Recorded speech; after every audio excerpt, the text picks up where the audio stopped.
Bonjour, bonjour, bonjour. Alors maintenant, là, maintenant que l'affaire Pierre Palmade, elle commence à ressouffler, à retomber, le soufflet commence à retomber parce que le gars, il est maintenant, son cas, il est carrément réglé, hein, l'affaire suit son cours.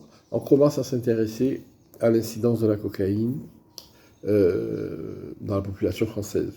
Donc on voit dans les plateaux télé un atermoiement, je dirais, médiatico-politique où chacun y va de sa petite phrase, de sa petite astuce, de sa petite stratégie ou de sa petite idée lumineuse pour apporter sa contribution comment dirais-je, à la lutte, soi-disant, contre les stupéfiants.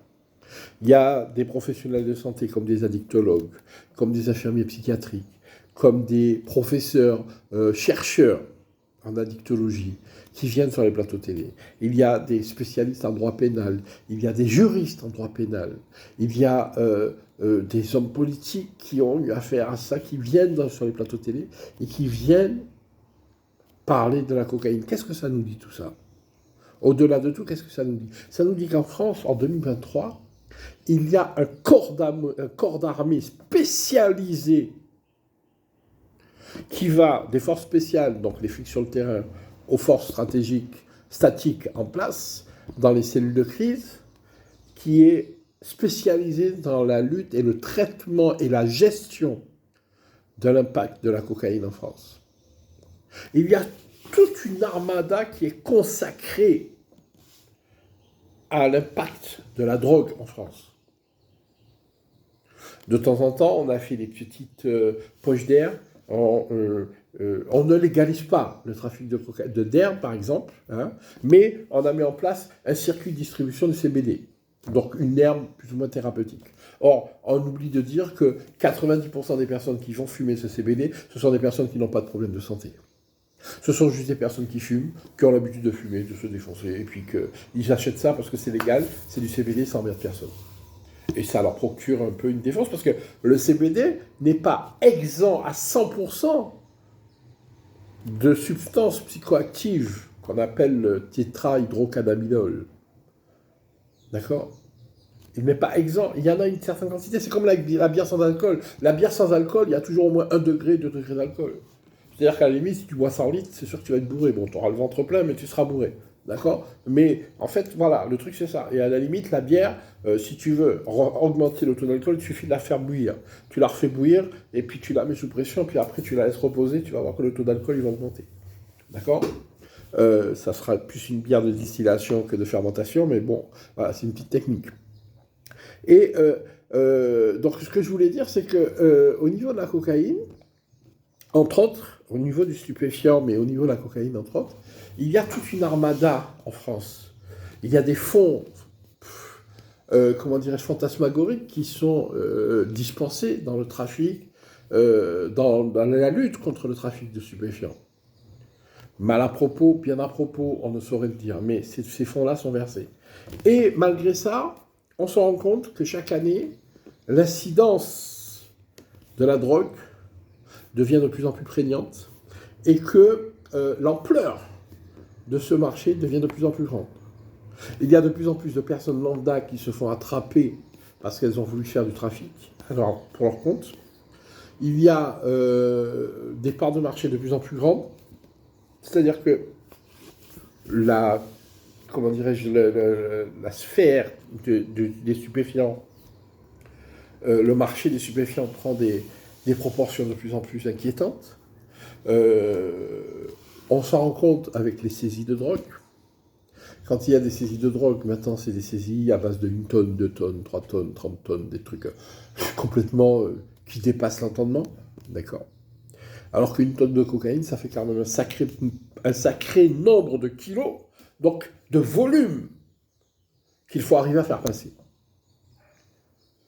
Et quand les flics vous le diront eux-mêmes, quand on chope 1 tonne au Havre, il y en a combien de tonnes qui passent à Orly, il y en a combien de tonnes qui passent à Lorient, il y en a combien de tonnes qui passent à Nantes ou qui passent à Marseille, à la Joliette, ou à Toulon même.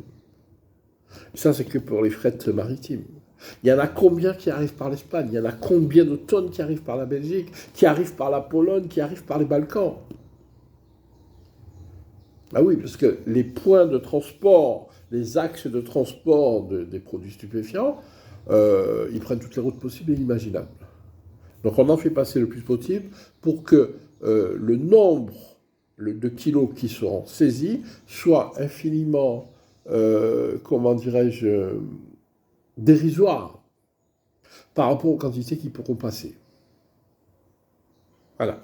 Donc, euh, tout ça pour dire que cette cocaïne-là, à un moment donné, elle est vendue dans certains milieux et elle est vendue à certains niveaux. C'est-à-dire qu'entre le moment où elle arrive à un point de débarquement sur le sol français et jusqu'au moment où elle va arriver sur le petit point de deal dans la rue, dans la cité de Bassins ou de la Duchesne ou de Sevran, elle sera passée en différentes mains. Différentes grossistes, semi-grossistes, semi-détaillants, détaillants, chefs de gang, point de deal, des trucs comme ça. Et la drogue qu'on trouve à l'arrivée n'a pas du tout la même qualité de celle qu'on trouve, celle qui est au départ. Ça, il faut comprendre ça. Donc une fois qu'on a ces données-là, on se rend compte de quoi?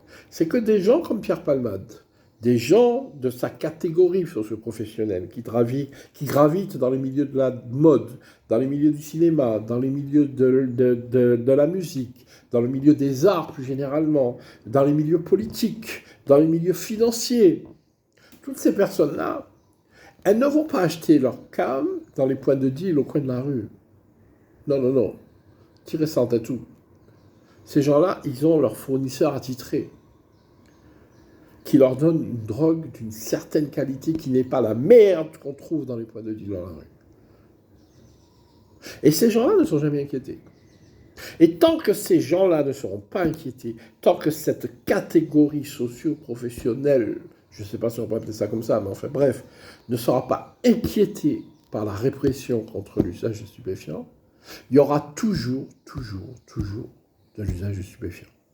Il y aura toujours du trafic de cocaïne, entre autres. Et puis d'autres drogues, parce qu'il y a d'autres drogues qui sont à venir, qui sont à l'étude, hein, qui sont en préparation.